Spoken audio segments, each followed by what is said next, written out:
Hello, everybody, and welcome to another IAPC&M CPD Business Building webinar. I'm your host, Dawn Campbell, and today I'm joined by David Rahman, coach and author of this banana yellow, lovely read, Let It Go. And we're going to be spending 90 minutes with David, who's going to be bringing his book to life and talking to us about some of the techniques and the toolkit that will help us let it go. It's one of Amazon's bestsellers at the moment, so I can highly recommend it. I loved reading this, and I've reviewed it for the IAPC&M Book Review Club, so you can read the review there. And I think it was in last month's summary.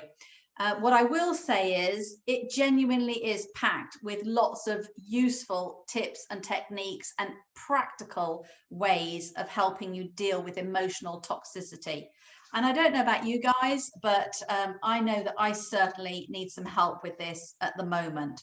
So let's sit back and enjoy 90 minutes with David and get your CPD pads out, and let's see what we can learn and take away from this that will make our lives that little bit better. So thank you, David, and over to you.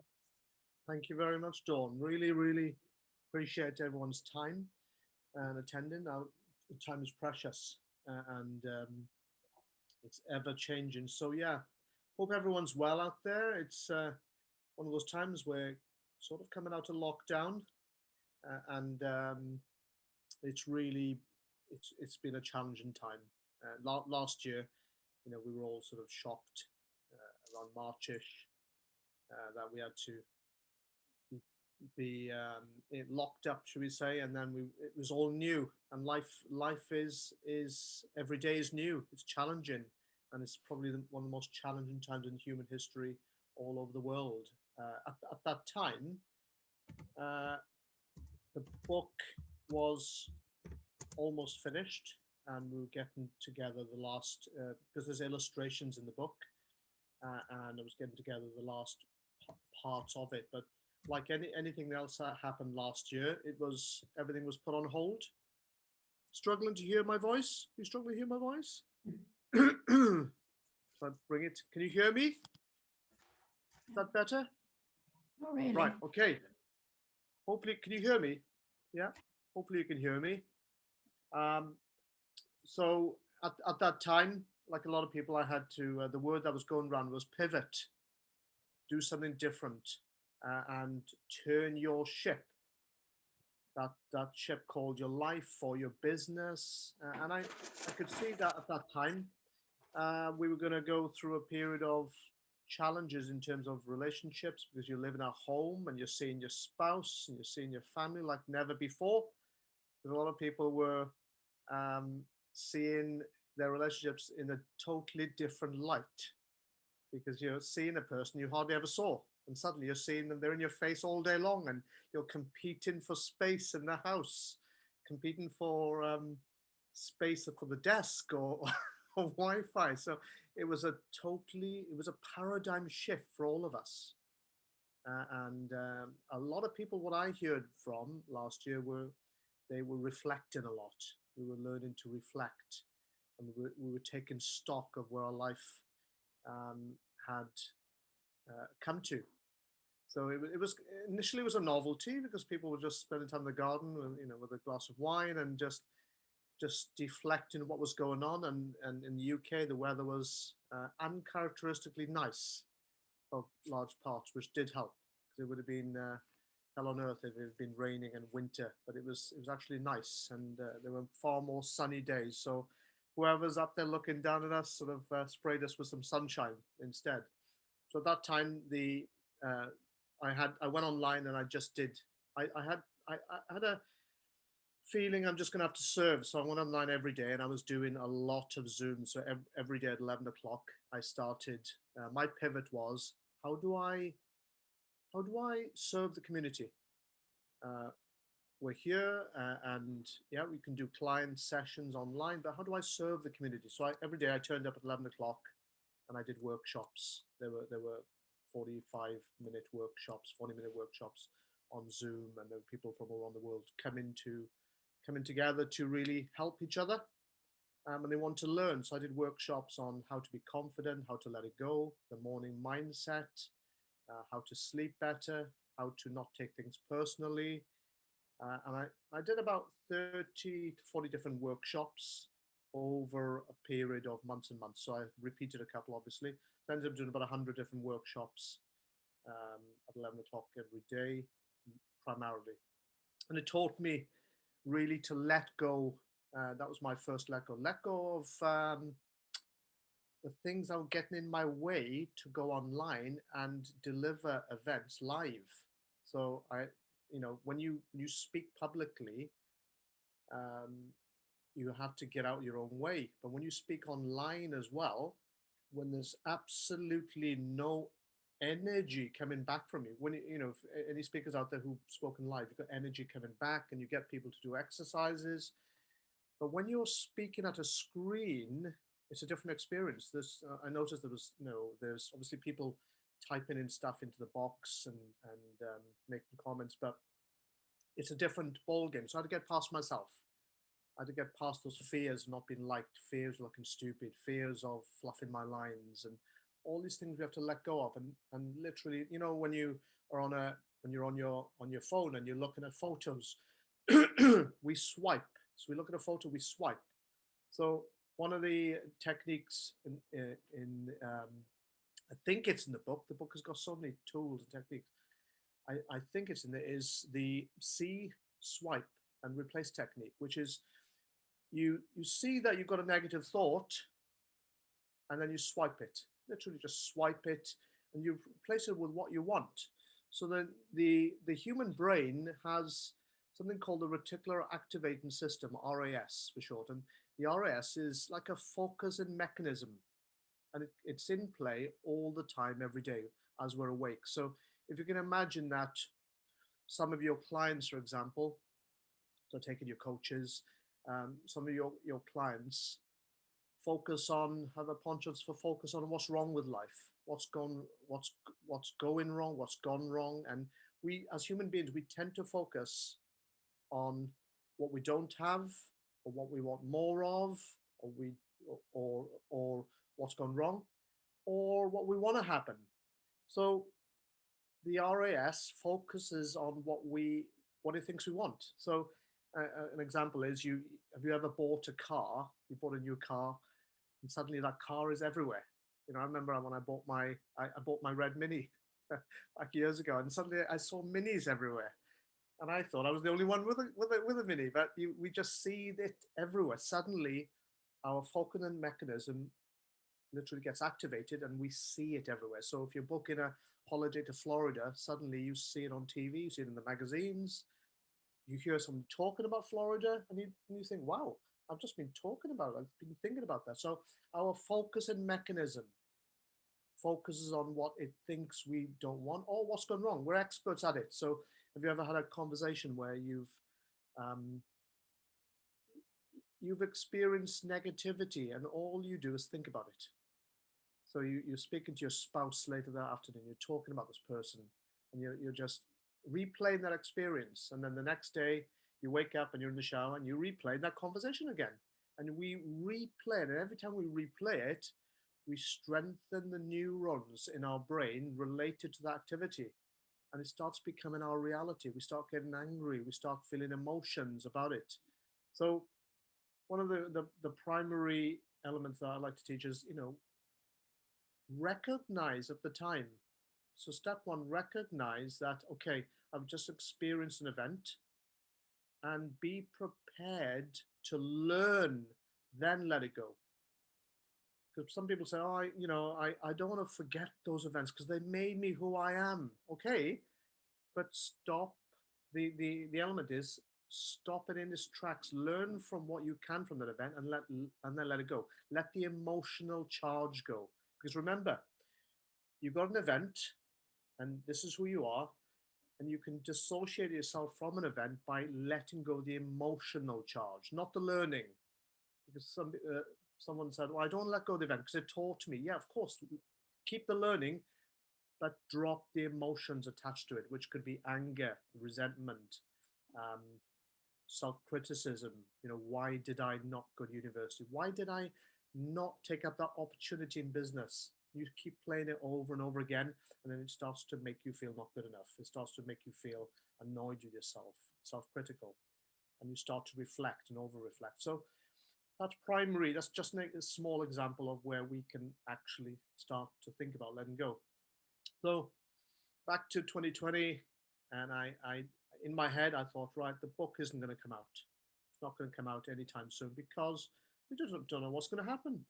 We're in a state of complete uncertainty, and what's going to happen? How long is this going to last for? Is lockdown ever going to end? And then had a conversation with the publisher. They contacted me in about late August, September, saying we're ready to roll with it, ready to finish the editing, ready to have you got the illustration sorted out? So that was suddenly I went from not seeing an end to right, this is definitely going to come out. So the plan of action then took place. So life throws us curveballs, and it's how we can prepare for it, these curveballs. So I just want to go through some slides with you, some really easy slides to talk about how we think the way we do, why we think the way we do, and a couple of tools, and then more tools on top of that, because the slides are not exhaustive, but I've just put a few up. So I'm going to share the screen, if I may. Okay, share. Okay. Right. Okay. So I'll just stop my video for a second. Okay, the power letting go. Okay, it's the power letting go. So it's just 17 slides basically in this one presentation. So we all start life. I just want to go through our life starts. We go through life as a baby, and it's, if you ever see a baby, we have emotions related to the baby, and these emotions are usually one of a couple of types. We look at the baby and we just think, wow, we're in awe, because it represents to us something about us. I want you just to quickly think about when you see a baby, or when you see people looking at a baby, they seem to melt. I want you to think of, why do they melt?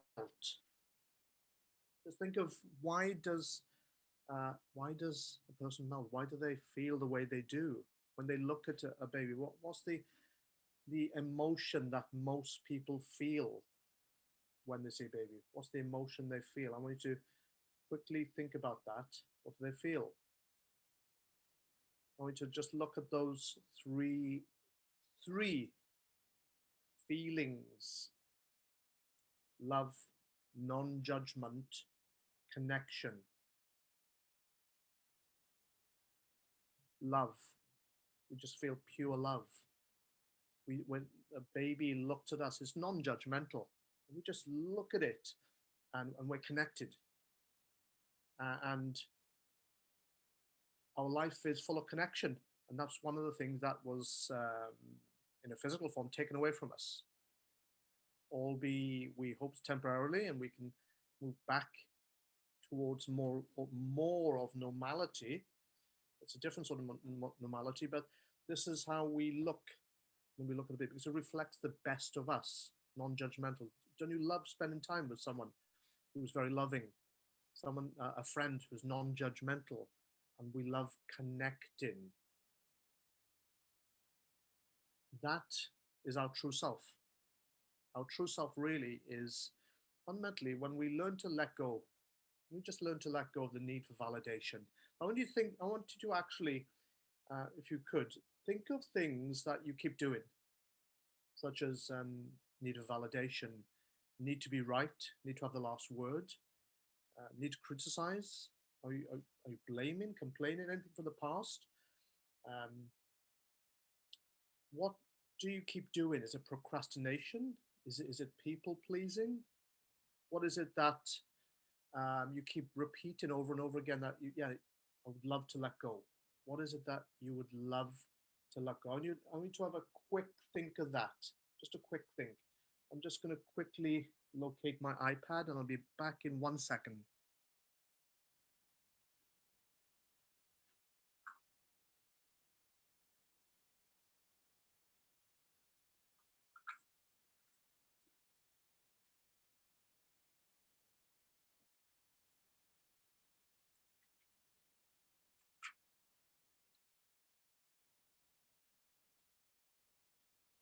So I want you to think of what what is it that you would love to let go? What is it? And what feeling would you love to let go? Because we have these things called feelings. And I'll be honest with you, last year I actually did a lot of letting go. Now, I thought I did, I'm 53. I thought I've done it. I'm actually teaching let it go. And I've been doing this for coaching for since 2004. But I'm just thinking, I was finding new stuff happening last year. And it takes courage. It really takes courage for us to admit to ourselves that, yeah, life's a process and we're never done. And I found I was looking, I was reflecting during the first lockdown last year, and I was finding out old shame, old embarrassment, old negative feelings coming up. And it was really a time of self exploration. And for me, personal development is the really is it should be in everyone's top 10 of values in life to be always looking to be a better version of ourselves. That's why we work as teachers and coaches and healers. We want to help people face uncertainty, and we need that courage. We need this courage because we need courage, not that courage. Because I always look at that courage as it's something that people look for, like externally. So Dutch courage could be alcohol. Have you ever seen someone who is more confident when they are under the influence of some sort of drug, such as alcohol? So that's Dutch courage. So where does this thinking come from, and what really happens? And over the years, I started to look at different disciplines. I trained in different, obviously as a coach, trained as a coach, trained in other disciplines like NLP, and as an executive coach, and you get to learn all these different tools, and you get to learn how the mind works. And the model of CBT, which I learned, was thoughts, feelings, and actions, the behavior. And I then added to that and created something called a blueprint process, which is what exactly does produce our thoughts. Okay, our thoughts, we have around 50 to 70,000 thoughts a day. That's estimated. And these create our feelings and behaviors. But what actually does produce our thoughts and feelings and experiences, So we have these experiences, and some are good, some are not so good. But where do we actually learn to think? Because as people have said to me often, nobody ever teaches us to think. It's always a case of go through school, you learn a lot of information, but nobody actually teaches us how to think and feel when the proverbial SHIT hits the fan. When things don't go our way and we have these experiences which are good and not so good. So what happens? This blueprint does have a system in place, and this blueprint starts to form as soon as we're born.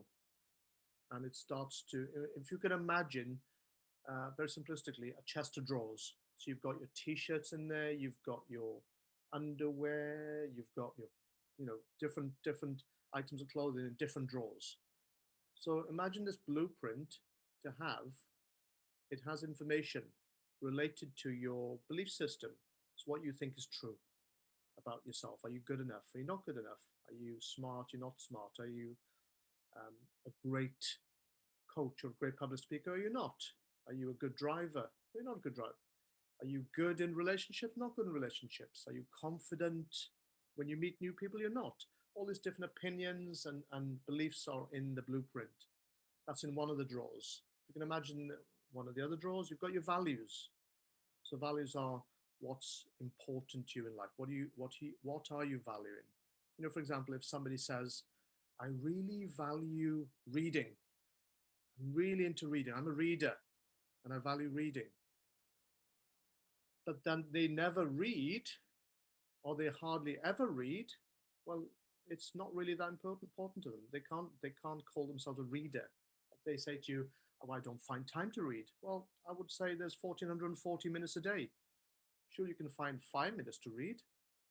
So when you challenge somebody's belief system and their values, they can start to change. It gives you awareness. So our blueprint contains also our memories. And if you remember that the brain is a deleting and distorting machine. So if we all went on a wonderful evening to the cinema one day, and we saw a movie and we all enjoyed it, then if we met up 3 or 4 months later and went over the movie, we'd all have a different experience, account of the movie. We'd all have a different viewpoint of the movie. Some of us would remember some things, some of us remember other things because our brains have deleted and distorted how we look at the movie. So if you think of life or events in your life as mini movies, then we've all got different versions of that. So you might have siblings who remember parts of your life that you've forgotten, and you remember parts of them that they've forgotten, and events. Both of you have different, totally different viewpoints and experiences of that event. You might say, "Oh no, this happened." You might be talking to your sister about something that happened. They say, "No, it didn't happen that way. It happened this way." So all this gets fed into our blueprint, our beliefs, our values, our memories, also our fears. They're in here, the fears. And then our toxic thinking file, that's in there. And all these then conspire to produce what you can call your version of reality, how you think the world is. And it starts to then propagate thinking the world is a great place, the world is unsafe, the world is disaster, the world is full of toxic people, the world's amazing, it's full of loving people. We have all these thoughts coming out. These are by and large automated. Popular opinion is that about 95% of our thoughts are actually automated, and about 5 to 10% is actually conscious thinking. Most of it is unconscious thinking, leading to us to feel a certain way and behave a certain way. So when we want to change our behavior, we really have to start here. I found the most powerful way is to start here. Be conscious of how you're behaving and acting, but start here. Bring things to the surface so you can start to think and feel differently. So 7 to 14, this is the journey where we learn to think. 0 to 7, it's usually our parents, whoever brings us up, they start to dictate what they think, how they feel. We watch it, we watch them, we watch their behavior. As a 5-year-old, we hear what they're saying. If mum is very argumentative with dad, to some people when they grow older, that seems normal. We might see that dad supports a particular rugby team, so we end up doing that. We might see that mum says things like money doesn't grow on trees, and we're not rich, we're never going to be rich. You might hear grandmother saying that, no, our family, we don't go to university. No, we're not that type. So we hear all these viewpoints and a lot of it sticks. So 0 to 7, that period of plasticity, we're formulating our belief system, our values, not our personality. Our personality is already there. When you see two little infants, one can be very quiet and one can be really out there and doing things. It doesn't mean that one is more confident than the other. That's just the personality. But the actual thinking style starts in this area, 0 to 7. And then 7 to 14, we have a different type of person coming into our life called a teacher. And these teachers influence us at a very deep level. And they might say throwaway comments. They might say comments of praise. They might say comments where you feel criticized and then you take to heart. And as you do that, you start to believe, you start to have a belief system about who you are and where you fit in this world. The teacher can say a throwaway comment to you like, Steve, your sister, she was very clever. What happened to you? Now, that's a throwaway comment, but if somebody takes that to heart and replays that in their head over and over again by repetition, they start to believe that they're not good enough. They start to believe certain things. You know, I had a client um, recently who's a dentist, and she said something. It came out in the conversation in the session, and she said, "You see, David, I have this need to keep a conversation interesting. I have the need not to have silences or pauses in conversations." And I coached her on this, and then she discovered that the need had to be fulfilled because she didn't want to appear boring. She didn't want to appear uninteresting. And then she came out to the corker, which was, yeah, David, I had this memory. I just had this memory that I was 9 years old, about 9 years old. And somebody, little girl in my class said to me, "You know what? You're boring. Get out of my way. I think you're boring." And this, she realized, stuck in her head, just that little thought stuck in her head that, am I boring? Am I, and she was only 9, am I boring? Am I uninterested? You know, this is how the weeds develop in our mind. Just an example. She now knew why she was always exhausting herself and why she never felt good enough in conversations, because it grew to not feeling good enough and not feeling smart enough, even though she went to university and does a good job as a dentist. She just in herself, it affected her entire life. And in the book, there's a chapter which talks about the stick of rock effect, SORE, stick of rock, which is, imagine a stick of rock from Brighton, and wherever you cut that stick of rock, you see the word Brighton. And if you go to Blackpool, the same thing happens. You see Blackpool. So I want you to think about your life. Think about your behavior. What is it that keeps coming up? Because there's a saying, whatever you do in anything, you do in everything. What is it that you keep doing? That stick of rock, in that stick of rock. Is it that you keep putting yourself down, or you can't take praise? You think praise is for big heads, praise is for ego. I can't accept praise, can't accept compliments. What is it that you keep repeating over and over again? Is it that you keep people pleasing? Is it that you keep starting new things and never finishing them? Is it that you can't keep your word? Is it that you feel out of integrity all the time? What is it? Because it can be changed. 100% it can be changed.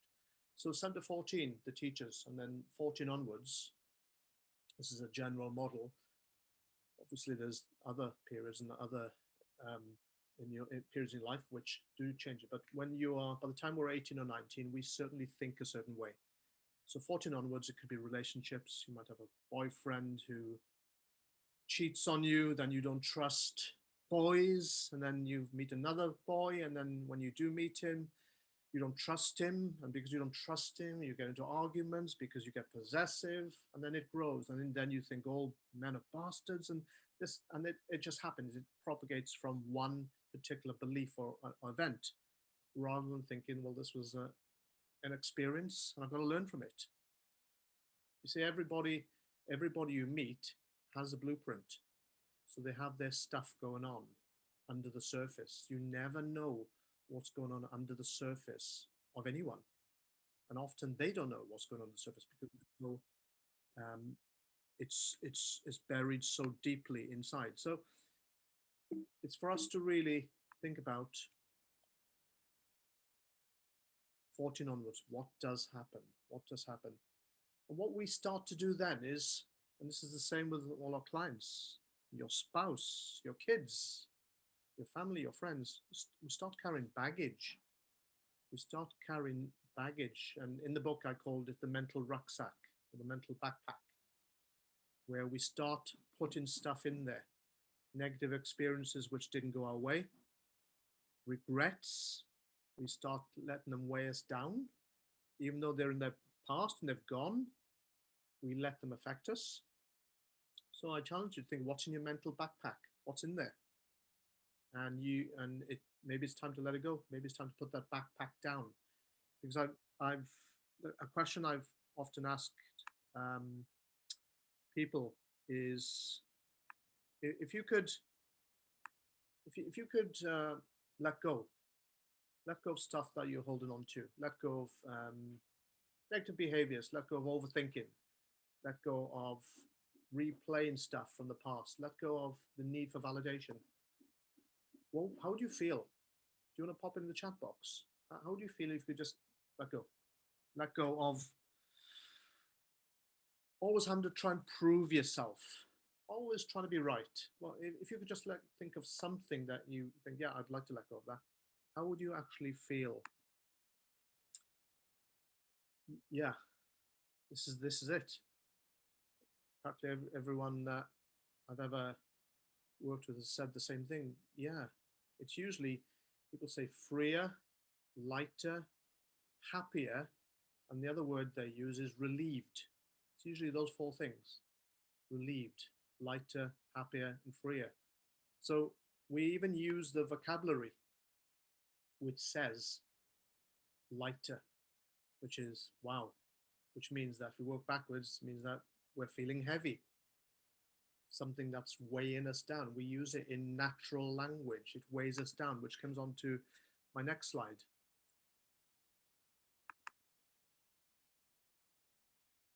Which is, we feel weighed down. We feel weighed down by this little rucksack, which unfortunately, because it weighs us down, we start to carry layers. So if you can imagine one rucksack represents fear of not being good enough. Another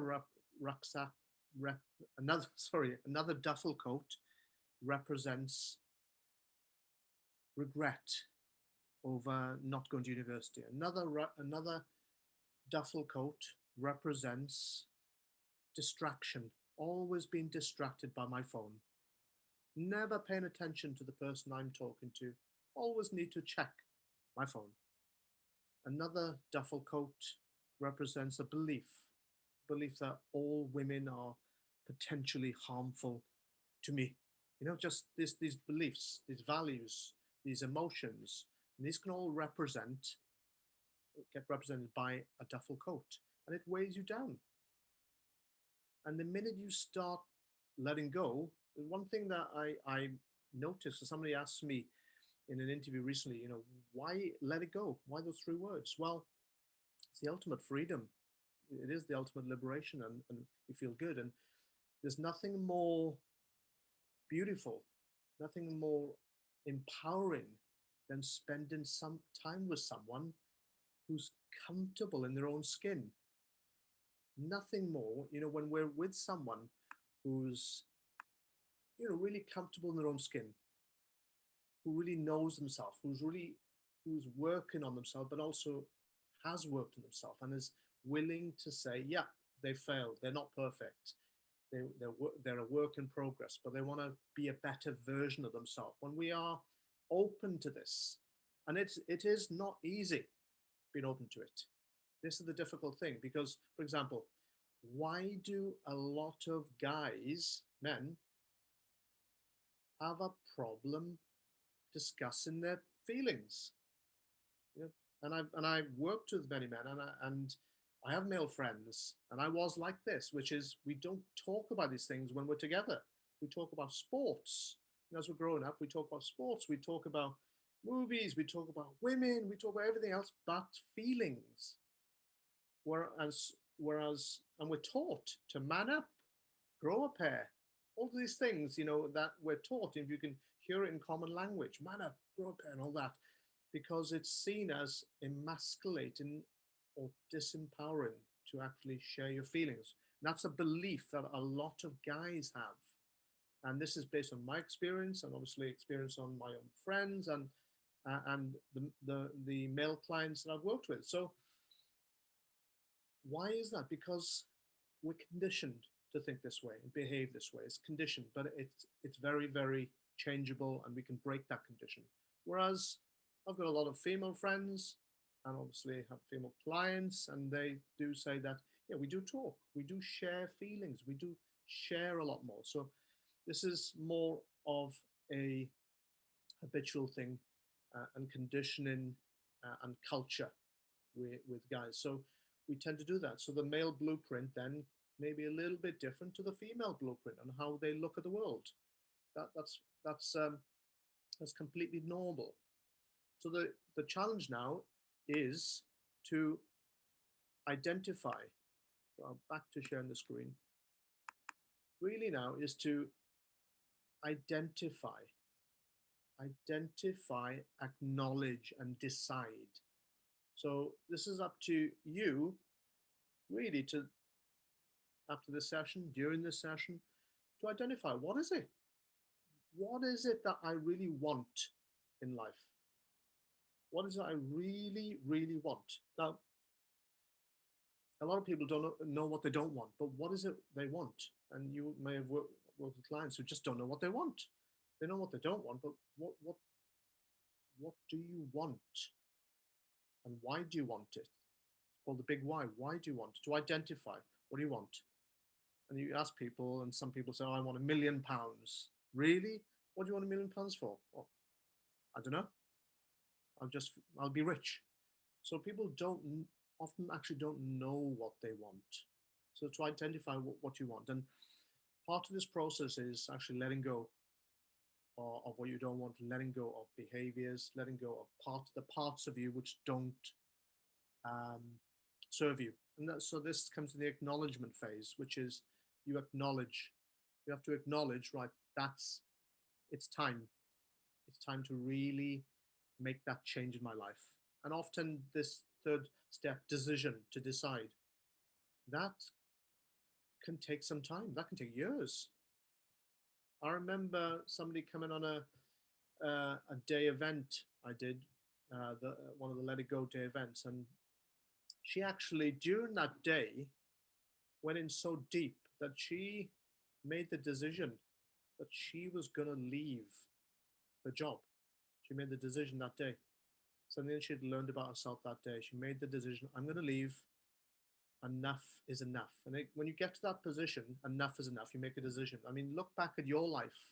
If you look back at your life, your career, your business, your relationships, look at a decision that you made, which you could have made sometime before. It could have been a decision you made. It took 5 years to make. But it took you 5 years to actually make the decision because you thought the circumstances weren't right. You thought you weren't strong enough. You thought, what would people think? There's something that stopped you from doing or taking action at that time. So a decision, we've all done it, where we've just spent so much time overthinking and overfeeling. It took years to make a decision. You look back and think, well, I wish I'd made it then and there. But it's that word decision. Decision comes from the Latin word decidere, which is to cut, to make a cut. So it's a case of, as Tony Robbins says, you board the island, you jump off the ship, board the island, and burn the boats, so that you make that decision about what you want to do. And that is the ultimate of letting go, making that decision. So I want to share with you three words that you can put in a post-it note just to get this new way of thinking, a new philosophy, a new way of looking at life. And in the book, there's a chapter on something called power statements, and they are more, should we say, they're not I am happy, I'm great, I'm confident. They're there to sort of appeal to your subconscious mind, because as we all know, change happens at the subconscious level. It happens at a level below the conscious state. So you can say to yourself, I'm a driver of a car, but if you've never driven a car, well, certainly the skill set hasn't formed part of your subconscious. So let it go are three very powerful words. And what I would recommend is pop it on a post-it note. So I'm a big fan of, I'm a huge fan of post-it notes, because we're very visual creatures. extremely visual creatures. If I can show you the example, my wall there has got some post-it notes, and those post-it notes are related to this course, this program I'm on myself at the moment. And on my particular program, post-it notes is so important because as human beings, our senses are mainly visual. So we are 70%, 80% visual. Everything we see is visual. It's this, that stimulus is the dominant stimulus. So if you imagine that when you wake up in the morning mindset is so important, because remember, the most important conversation we're going to have every single day is with ourselves. And we have to literally strip it back to basics. Where does that conversation start? And that conversation starts upon wakening. The minute you awaken, your thought machine, your conscious thought machine comes into action, and your subconscious thought machine, it starts to think. And what do we do first thing? What is the first thing we do when we wake up? If you'd like to place in the chat box, what's the first thing that we tend to do when we wake up? We have all sorts of answers for this. Anybody would like to tap something in? What's the first thing we do? To-do list? Okay. Try and remember what day. Yes, that's me, Carolyn. Try and remember what day it is. Anybody else want to chip in? Look outside the weather? Yeah. Okay, those are all valid. Now, generally, we tend to think, the first thing we tend to do is, what time is it? You know, most people tend to look at what time is it, and then they reach out for this. A lot of people reach out for their smartphones these days. And the reason I say that is because that is a massive source of attraction or distraction. Because you got to think about, you know, really drilling down here, where do your thoughts start? So the minute you do that, if your notifications are on or you've got anything on there, you're going to check the time, and then you're going to start to scroll. You're going to check there may be text messages on there, emails coming through, whatever. It's now found that over 80% of the population of this world with a smartphone check it first thing. The first thing they do is check it. They don't look at the Bible anymore. They don't start thinking about anything else, but they start thinking about what's on there, because they're checking the time first, and then they start scrolling, and then your mind is back into default, your normal default, and you start thinking about, oh, I should have answered that, or let me give that person a call. You're not in the moment, you've gone somewhere else. So you're at the mercy of the agenda of someone else, whose email you've answered, or whose text you've answered, or you've looked at a WhatsApp group, or the Instagram, Facebook, whatever. Whenever you are picking up this device, you're at the mercy of what's on there, because it's very clever. As we all know, marketing psychologists have designed it so that it captures us. It's very attractive. It's too attractive. It's wonderful. So what I would say to you is, yeah, let it go is a powerful thing. So what I've told my clients over the years is, put it on the let it go, the words, let it go on the post-it note, and then put it on the wall nearest to your side of the bed. This is all practical stuff, because when you awake, another tip I would say is, sleep psychologists call it sleep hygiene. Okay, sleep hygiene is the quality of the environment before you go to sleep at night is vital to your brain's activity while you sleep, because the brain itself is geared to winding down because of the melatonin. So we're ready to sleep. And as we sleep, the brain downloads information from the day's events. Quite a significant proportion of your day's events are eventually deleted, because this is why you can't remember what you did on, let's say, March the 17th at 2:45 p.m. You wouldn't know unless you checked, because our brain stores relative information and it deletes the rest. It does let go of the rest. Okay, so it's very much a delete and distort advice, as I've just mentioned. So the sleep hygiene is very important. So what I recommend, and this is practical, is really, if you can, and if it's practical, make sure you've got no technology in the room. No technology. To a lot of people, that's horrendous because it's like you're leaving your arm in the corridor outside. You know, you've asked you someone's asked you to leave your head in the living room. It's really difficult because you're not used to it. And when I first started doing this, it was like, what? You know, how am I going to listen to my podcast? How am I going to listen to this? There are ways around it, but you've just got to be ruthless if you really want to wake up and own your day, own the day. You've got to take the technology out of the room because the room is your bedroom is sacred. It's for two things really, and we tend to do more than two things in there. So you've got to think about what is this energy space that we're creating.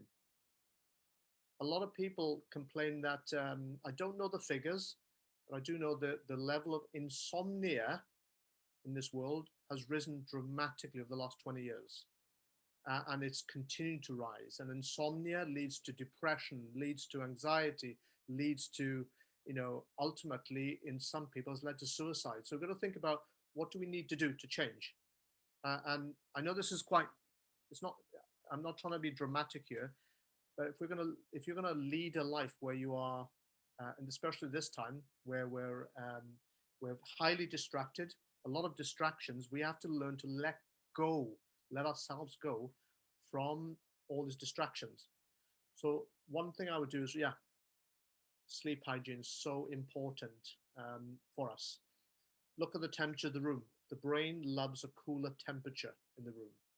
Look at blackout blinds. Got to look at the minutia of how you're preparing to sleep at night, and go about it. Because some people say, "Oh, I'm a raving insomniac," but they can do something. You can change that element. So it's the pre-sleep is really important, and the after sleep is very, very important. So let it go is very powerful in terms of what you want to see first in the morning. The next thing that I want to do to share with you is, you know, there is a saying: don't let the things that matter most be at the mercy of the things that matter least. So this is something that you can pop it on a post-it note. Does it matter? Sometimes we can be somewhere and, you know, you could be in a car and another car undertakes you. Doesn't even overtake it, undertakes you. And then you feel annoyed. You feel, how dare they disrespect me? They've undertook me. You know, and look at your life, look at your relationships, look at your friendships, look at your business, look at situations where you're making things matter which shouldn't matter. So does it matter? And really, there should be a question mark after this. Does it matter? So what this does, what that statement does, it gets your mindset to start thinking and start letting go of stuff in your life which you are overthinking. You're making the old adage, a mountain out of a little molehill. Where in your life are you overthinking stuff? Where in your life are you making stuff matter which shouldn't matter? And when we do that, it consumes us. Remember, every day, imagine you have this bucket, and this bucket is full of energy, or this bucket is full of water, and you poke holes in this bucket. Eventually, the water will drain out, and that's your energy. Our energies per day is finite, and we sleep and we eat and we want to restore that energy. Time disappears. That's not coming back. Time's a human mental construct. But energy. So every time you are making stuff matter which shouldn't matter, you're wasting your energy. And that energy could have been directed to creativity, could have been directed to you growing your business, to you growing your relationship. But what we do is we've lost some energy. And then by the evening, have you noticed in the evening, your willpower's gone? You see people sitting there and they're no willpower left, and the Pringles are out and the cream cakes are out and the biscuits are out. And you are just emotionally eating because your willpower's depleted. And science has found out that yes, your willpower does deplete as the day goes on.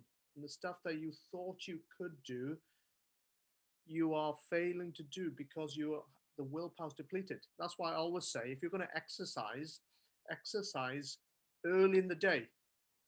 Let go of the thought that I'm going to exercise later in the day, because there's nothing worse than doing a day's work and then having to exercise and thinking, oh, I now need to exercise. I'm not in the mood for it, right? Really, what I discovered years ago is the best time to do it is in the morning. Best time to do it. If you want to exercise, do it in the morning. And it doesn't have to be hours. We're all busy people. There are apps out there. There's an app called the number 8 Fit app. That's super powerful. I'll pop that in the chat. 8 Fit app. And no, that's going as a direct message. Number 8 Fit app. Okay. To everyone. Yeah. So number 8 Fit app. And if you can, yeah, hopefully that's gone. Number 8 Fit app. Or there's the Tabata app, which is Tabata, Tabata app. And that gives you 4 minutes. That's like 4 minutes, 20 seconds on, 10 seconds off, 20 seconds on, 10 seconds off. What that does is you can do 20 seconds of press-ups, 10 seconds of rest, 20 seconds of sit-ups, 10 seconds of whatever you want. So imagine that you are doing something. What you're doing is you're respecting yourself. You're making a commitment every morning to do exercise. So I always say, definitely in the morning you can do exercise, because here's the science behind it. Between the hours of 5 and 7 in the morning, by the way, biochemistry really, really interests me, because my first degree was biochemistry. So I get all this. Our cortisol levels are at the highest around 5, 6, 7 o'clock in the morning. They're quite high. And cortisol, as you know, is a stress hormone. So when we exercise, we lower our stress hormones. So when you're waking up, your cortisol levels are quite high. So when you do the exercise, your stress hormones are lowering, you're increasing your endorphins, your dopamine, your serotonin, your anandamide, which is the bliss hormone, your norepinephrine, all these hormones. There are 5 hormones related to the flow state. That's a different subject altogether.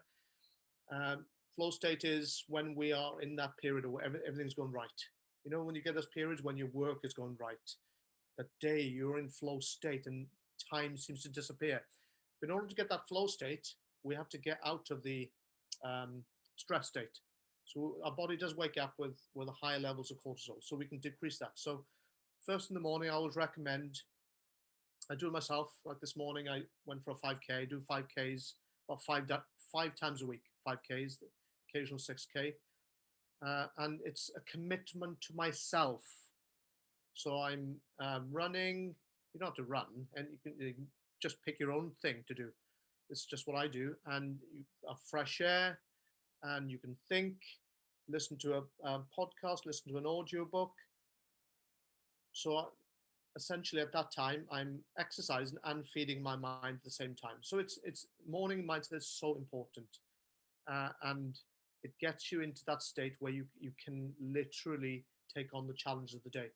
My father used to say, bless his soul, he's not here anymore. My father used to say, morning shows the day. I never knew what the F he meant at that time. And then I realized now what he means. He was a morning riser, and I realized, wow, he was right all the time. Because when I've done my morning routine, I feel amazing. And life is so much easier. And you get to, you start things of, yeah, let that go. It's not a case of accepting second best. It's a case of you saying enough is enough. I want to let that go. So pop down a post-it note. Does it matter on a post-it note? I want to share with you the next power statement. So the next one is, it's all about those people out there who, you know, we've all had clients who just need control. They just need certainty. We've had partners, we've been like ourselves, where we've just wanted so much control. We want to know what's going to happen, you know, and who's going to be at the party, and is this person going to leave me, and what time they're coming home, and is my business going to work? And we want to know, and we want control. So this one's a bit longer. We pop this on a post-it note. I can't change what I can't control, and I can't control what I can't change. So I'll just repeat that. I can't change what I can't control, and I can't control what I can't change. No, I remember. I mean, this last year was one of the things. It's one of my own power statements helped me through, and I'm thinking, yeah, I can't change anything. You can't. I can't tell Boris what to do. All I can do is just see what happens. See what happens, and we. That's all we can do. Really, we can only control our own emotions. We can only control our own thoughts. So that quickly, I'm going to quickly digress to. I always recommend. Well, if I can ask you the question, you want to pop it in the chat box. What percentage of the news is positive? So if you want to watch the 6 o'clock news, the 9 o'clock news, if you'd like to pop in the chat box, what percentage of the news, everyone, is positive? If you'd like to pop in the chat box. 2%, 5%, 0%, yeah, 5%. Okay. So yeah, so we got the gist. So I never watch the news. If I'm gonna, I listen to it, a bulletin on the radio, because it's short and sweet, and it doesn't activate these. I don't get to see it. I know it. I know the headlines. That's what we want. But there are some people, we all know them. It could be one of us in this room today, who sits there and watches the news, and watches the news before bed, and has to watch another bulletin, has to watch another channel, and flicks and watch the news. Because if you remember now, you're feeding your subconscious mind bad news. What you're saying is, I want to watch 95% bad news. So I want you to think about this now.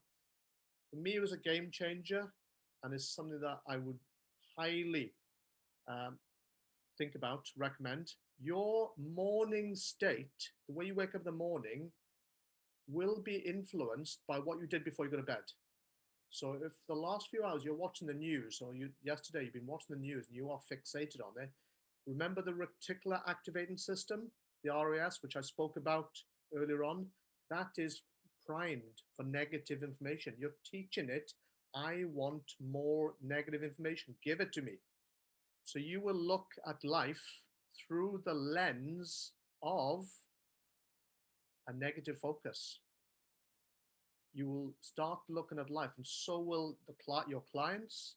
I mean, you must have clients who are really positive and they want to change, and some who are really negative and don't know how you're going to help them. Because their filter, the reticular activating system is set for what's wrong with life. What is wrong with life? Let me find out. Let me watch the news. Let me watch Panorama. Let me watch what Donald Trump was up to. Whatever you want to, they're focused on it. And you must all know someone who, if you want to know what's going on in the news, you can ask this person. They'll tell you. They'll tell you straight away. Oh, this happened. Did you hear the news? Did you hear?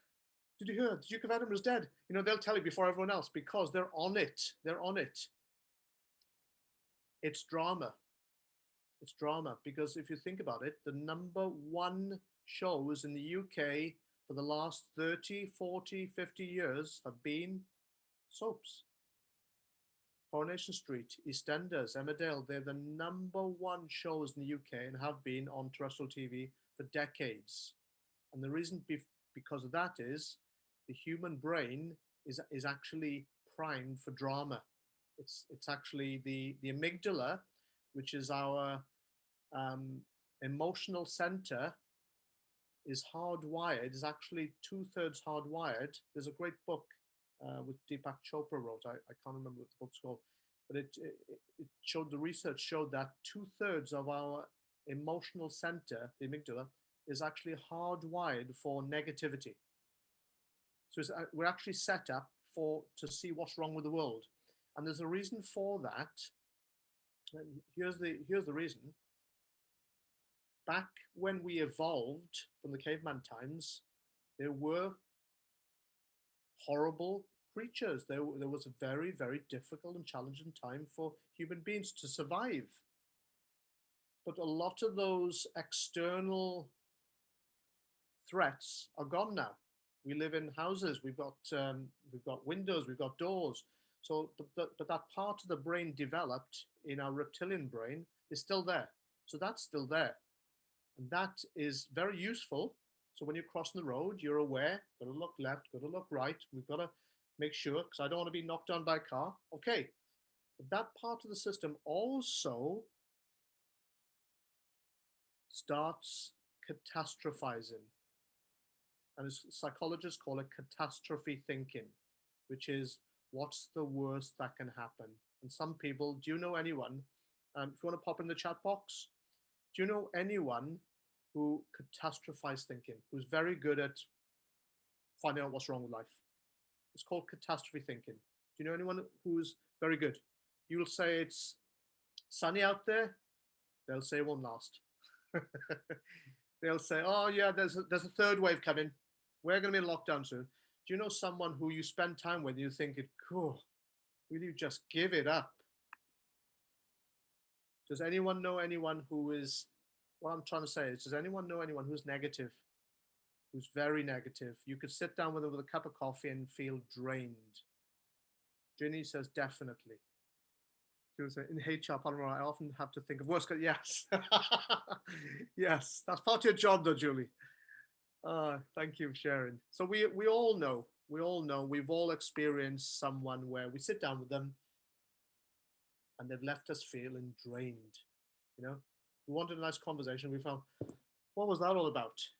You know, and we might be walking down the street, and if we see them, we might sort of duck into the nearest shop to avoid them, because we want to avoid what the feeling that they give us. So we've got to think about now. You can't change what you can't control, and I can't control what I can't change. Now, in the book, there are many power statements in that chapter. There was one in there which came out of a client session, and actually, let me just get the book behind me. There's one in there, and have you noticed that in normal times, normal situations in society, people always seem to be in a hurry. People always seem to be, you're in the supermarket, everything's in a hurry. And we tend to then focus on, how do I get out here? How do I do things? People seem to be in an emergency state. And in the book, there's a power statement called life is not an emergency. So if you want to pop that on a post-it note, life is not an emergency. What does that mean? Life is not an emergency, because we always want things now. We live in a society which is like disposable. People are flicking their screens. They see a video, and psychologists have found it takes about 6 seconds. The average retention or attention span for a video is about 3 to 6 seconds. If you haven't captured them, they're on to the next one. They're on to the next one. So you've got to have things fast. Everything is disposable. Everything is quick. Nothing is given a chance. So life is not an emergency, which is the opposite of let it happen. Let things happen. Relax. Be patient. Is there anyone on this call who feels that at times they're not patient? They feel impatient. They felt, you want to pop in the chat box? I'm like, feeling you've been impatient. Things are not happening quick enough, and it's caused you a little bit of anxiety. Ginny says yes. Yeah. Yeah. Now, thank you. Personally, it's something that I work on every single day, to be more patient. Less so as I become older, Carolyn, yes. If only we knew when we were younger, hey? I don't think it's life's too short, so have to hurry. Yeah, valid point, Julie. Carolyn says indeed. So the point I'm being is that impatience is a negative energy. Impatience is a negative energy. Have you ever felt impatient and you can feel it? And actually, can you pop in the chat box when you're impatient or when you've been impatient? Where in your body can you feel the impatience? Do you want to pop it in the chat box? Where in your body can you feel the impatience? There's actually a center for everyone. It can be different for different people. Where can you feel impatience as an energy?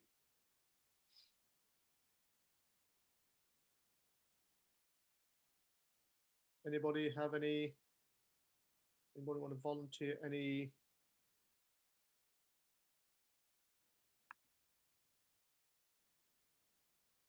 Solar plexus. Yeah. Yeah. Thank you, Caroline. Yeah. Solar plexus. Feel free to comment. This is a, you know, feel free to be vulnerable. I feel it when I'm impatient. I feel it like my chest. Breathing affects the breathing, and also feeling the solar plexus as well. Yes, you feel it. We're energetic human beings. If we feel angry, it's like, we can feel it. So we are actually impacting on our body. Our thoughts, our feelings are actually connected to our body. We feel it. We feel tension in our neck. We feel tension in our shoulders. And this all stems from the way we think. And that includes impatience. Impatience, yes. So I want you to think about that. Where in your body do you feel impatient? What do you want to let go of? What I want you to think about now is, maybe I'm going to give you this exercise. Perhaps you can do this then after this workshop. I want you to think of everything in your life, everything you want. This is called a love list. Perhaps you can use this with your clients, the love list. So I'm just going to ask you, what do you love in life? What do you love and what do you want more of? And just spend some time writing out this love list. So spend as much time as you want, an hour, 2 hours, writing out what you want. What do you want? So is it, I want to direct a play. I want to learn to play the saxophone. I want to travel to Africa and go. I want to do a hike around Australia. I want to be an astronaut. What is it that you want? What is it that's on your love list? Forget bucket list. Write down, what is it you love? What is it you want more of? Is it, I want more friends.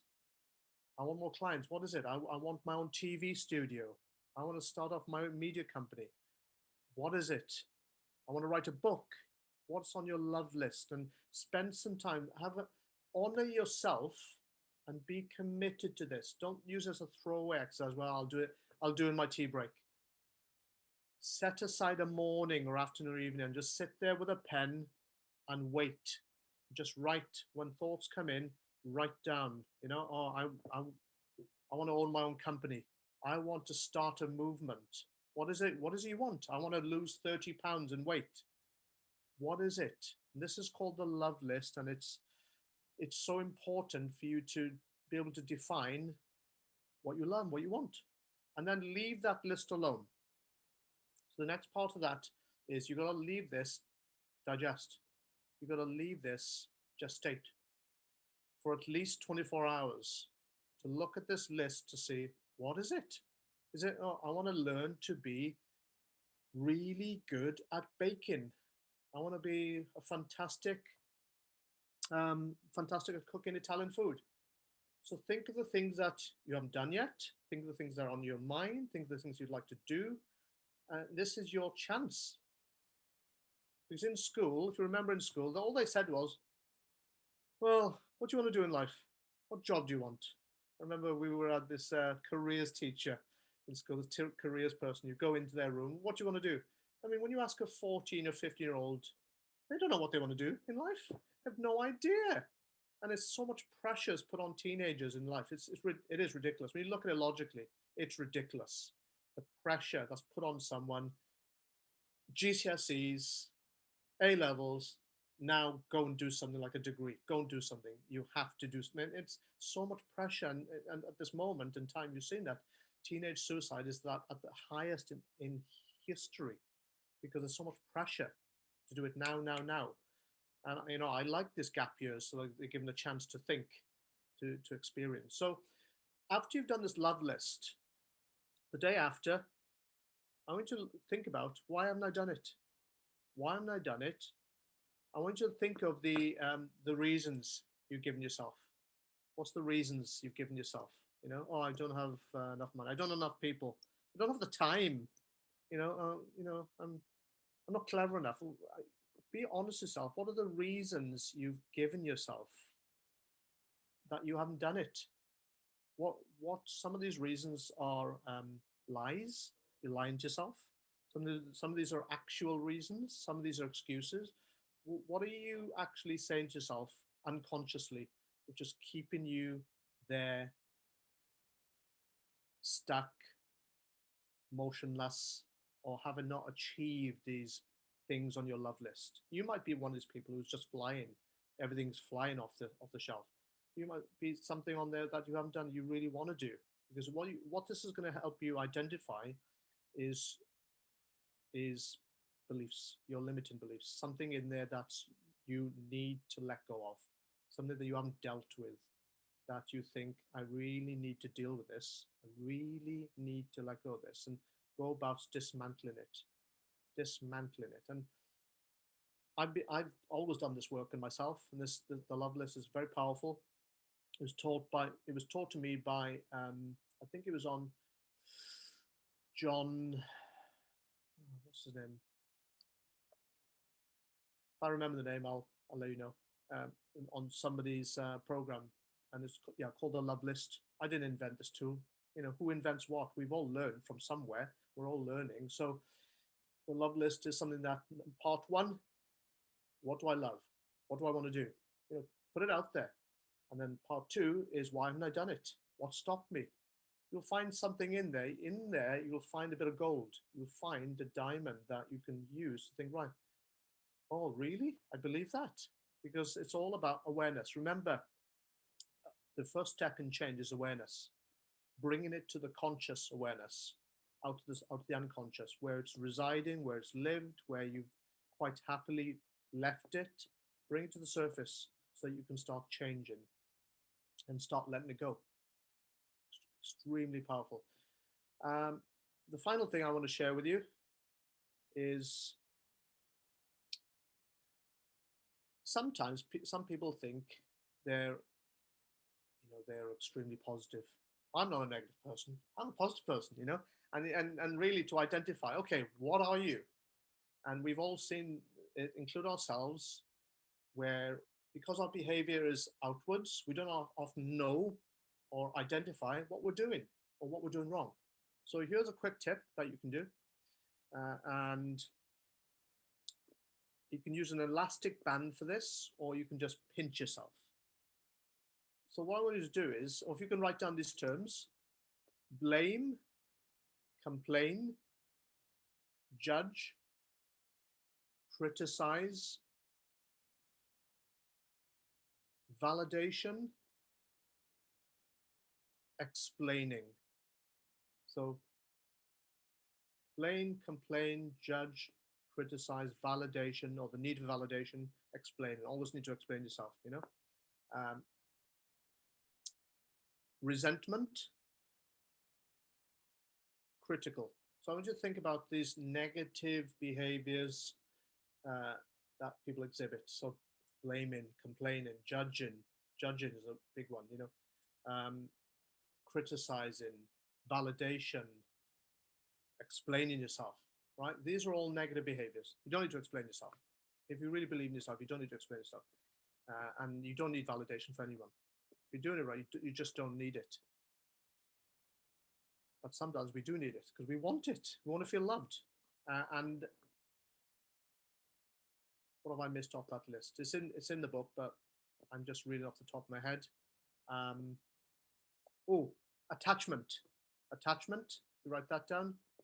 Sometimes we're so attached to stuff, so attached to our goals. We're focused on the goals, not even the process. We're just focused on, I need those 30 new clients. So I need this, and it drains us, and it sort of pulls us back. Even though we want to go forward, it pulls us back because we're attached to it. And then we feel something called resistance. Whenever you feel resistance in your body, it means that you're thinking of doing something which is not in line with your integrity, in line with who you really are. You feel this resistance. So for this task, really, for the next 7 days, it's quite a good, easy one, which I get all my clients to do, is to pinch yourself, pinch your hand. So just literally pinch one of your hands, or wear an elastic band every time you catch yourself doing any of those. Every time you catch yourself blaming, complaining, judging, criticizing, needing validation, attaching yourself, being resentful, needing the last word, any of those, pinch yourself or use the elastic band. And the reason for this is, here's the reason. Physiologically, every time you do it, you'll send a signal up your arm to your brain, and that signal attaches your negative thinking to pain. So you're actually attaching the negative thinking to pain. And as you're doing that, you're remembering and you're bringing to consciousness exactly what you're doing that's not serving you. Because we're all in service of other people, but often not to ourselves. And this is where we can go wrong. How can you serve other people when you're not serving yourself? It's so important to value yourself. So when you do this, it's super effective because immediately you bring into awareness, which is the first step in change, what you need to do, what you need to change. And when I've delivered this, say, to a group of people, they'll come back next week and they'll say, "Oh God, I didn't know I was such a negative person." Oh, and they'll have this aha moment. It's like, what? I thought, wow. And that's the first step. That's the first aha moment. But the second aha moment is, because they're so now acutely aware and conscious of this negative thinking, they're now able to observe it in others. And that's so powerful. That's the game changer, because they see that a lot of people around them do it. And it was a case of birds of a feather flock together. They suddenly realize, wow, I want to change. I don't want to be like them. And I am like them. And then when you have that aha moment, you want to change because you realize this is not good. And then I've witnessed people having actually letting go of friends, making them into acquaintances, realizing that they're just not, they're not what they want in life. They've been around these people because they thought they needed to be around them. They thought, but they don't. And then when they realize that, it empowers them.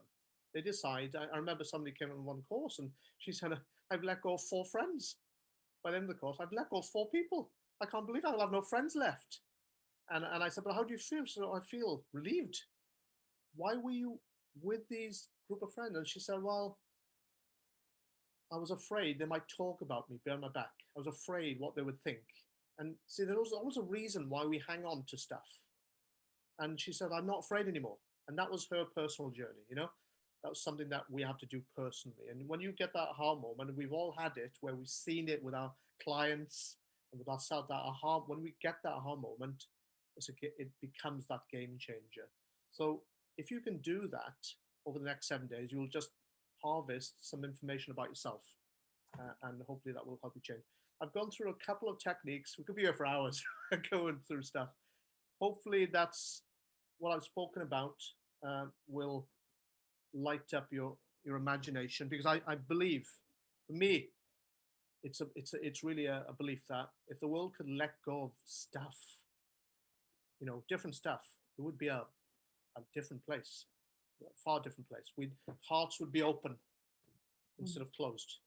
Some people out there, "I will not let go of my closed heart. I will not be vulnerable. I refuse to be vulnerable." But if they could just, it's a process. It's not the answer. It's one of the answers. I feel like letting go is part of the solution for greater change in this world. Any questions?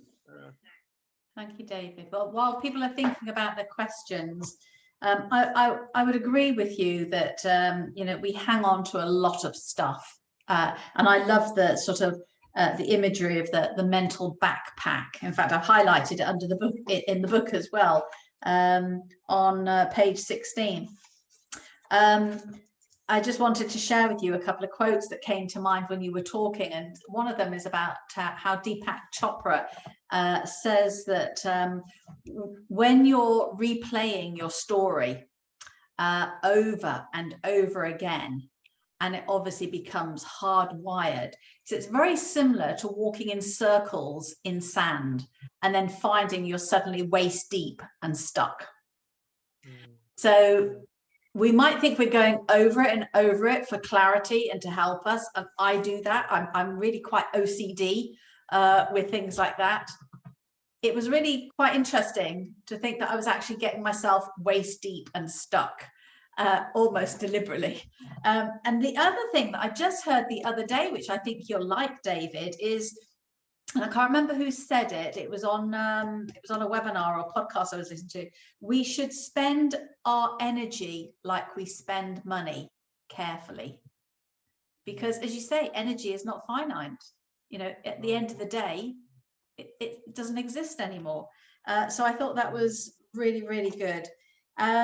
So thank you for lots and lots of material there. So who would like to unmute themselves and ask David a question while we have a few minutes left and we have his undivided attention? So don't be shy, put your video on or you'll unmute yourself, but use these few minutes to ask questions before we do a little CPD exercise. I would also just say that having read your book, David, in one sitting, because I found it really, really, as somebody who has emotional OCD, I'm now going back after today's webinar to do the exercises to see if I can learn, because I'm a minimalist in so many areas of my life, but not with emotions. So I think your book is going to help me get over that. So if we don't have any questions,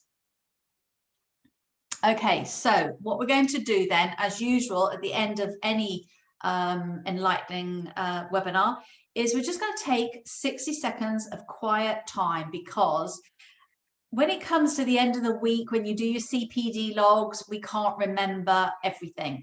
And of course, the longer we leave to write down the actions that we've learned, that we're committing to take, the less likely we are to do it. So I'm just going to start my stopwatch now, as I usually do, and we've got 60 seconds. Please share in the chat box if you want, or just simply record on your CPD log. What are you going to do differently as a result of what you've learned today from David? Starting now. Thank you.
Okay, so doesn't a minute seem like a long time when it's being timed? Okay, so if anybody would like to share, please feel free before I end the call. I'm going to write that love list and find an elastic band. Yep, I wear one. And going to dedicate specific time to self-reflection in my schedule. Great. And as you say, David, over this last 18, well, certainly this last 12 months, we've had a lot of time to have those aha moments and reflect. So it's about control. Yeah, letting go of control. Love the imaginary stick of rock. Yeah. Okay. So, David, Thank you very much for bringing just a very small part of your book to life. I know it's part of your signature program as well. So you wanted to end with an offer for the readers. So just remind us where we can get hold of you and what your offer is for the not the readers, the people on this call, please, David.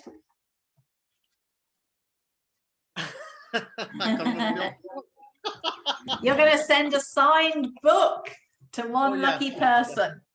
Yes, like I was. Definitely. Yeah, definitely. The book is everywhere now, so people can get it online. And yeah, I'm going to send a signed copy to someone who's watching this. And also, what I wanted to do is to give someone 30 minutes of my time. So I want to give anyone out there who also wants as part of this offer, they can have my time. As are we doing a competition? I can't. Not really. It's just a case of whoever contacts you first with whatever it is that they want to say, even if it's just hi. Whoever's going to contact you first and say that they'd love your book, then I'm sure that will be enough. Okay, so whoever contacts me first with a valid reason of why they want to let go, what would it mean to them, and then we'll get the book and I'll have some time with them, because generally I would love to help them move forward. Thank you very much. And how do we contact you, David? Apart from your directory entry on the IAPC&M profile, of course. Okay, very easy. Then if you come through at hello@mind.coach. That's that email will just come straight through. Great. With okay. A valid reason why you want to receive the book and what you would love to let go of. That's the whole reason, really. Perfect. Thank you very much. Well, thank you everybody from all over the world, wherever you're tuning in. And I know a lot of people are going to be listening to this recording afterwards, as usual, because I have a lot of people who registered for the call and sent apologies that they couldn't make it. So thank you for your participation, and thank you, David, for sharing. It's lovely to meet you all. Stay safe, and we'll see you again at the next call. Thank you. Bye-bye. Bye-bye.